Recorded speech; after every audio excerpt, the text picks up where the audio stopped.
lu diplomatie daanaka dara baaxu ci on veut briller mais avec des ampoules grillées daanaka bëgg a briller waaye sa ampoule dafa grillé nooy briller loolu mënul ne sur ça ne waaw ñu xam dëgg revers la nag noonu lu ñu mënta laam-laamee wax yenn wax di naaj loolu amu fi Amadou dafa perte dañ ko ridiculiser jusqu'au 3,5 gisoo loolu 3,5 que le am 76,18 premier tour ñu gañe ko ñu padd ko dès le premier tour mu daal lan lañ koy waxee loolu kay moom ku nekk xam na loolu dañ ko ridiculiser sama naataango bii di tribune ne yéen lii bett na leen bett diplomatie Sénégal lu muy gëñ di gëjëtul dara fu mu dem rek gars yi padd loolu kay moom leer et comme dafa mel nii kay moom région bi sax daf ñuy lay ne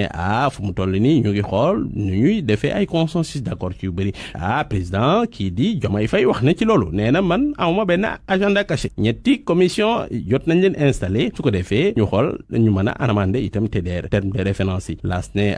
dialogue national bi wane lu bëri ndaxte cadre APR yu bëri dem nañ ci dialogue boobule di Abdoulaye Seydou Sow demoon na Amadou Ba nekkoon APR allié parti socialiste PIT ak AFP ñoom ñëpp demoon nañ naataango ne dañu xam ne dëgg lii wane ni daanaka dañoo désavoué kii di Macky Sall dene daanaka léegi Macky Sall comptetul dara ci pour ñoom point actu ne ndax dialogue bi duñ ci jaar ñu ubbi gouvernement bi def gouvernement d'union nationale sama naataango yi delluwaat itam ci contre dialogue bi ndaxte amoon na ci mercredi boobule Barthélémy Diaz profité ni ci lancé lu ñuy woowee Sénégal bi ñu bokk Walfadjri ne ancien maire Dakar daanaka def na sensation bëri dañ ko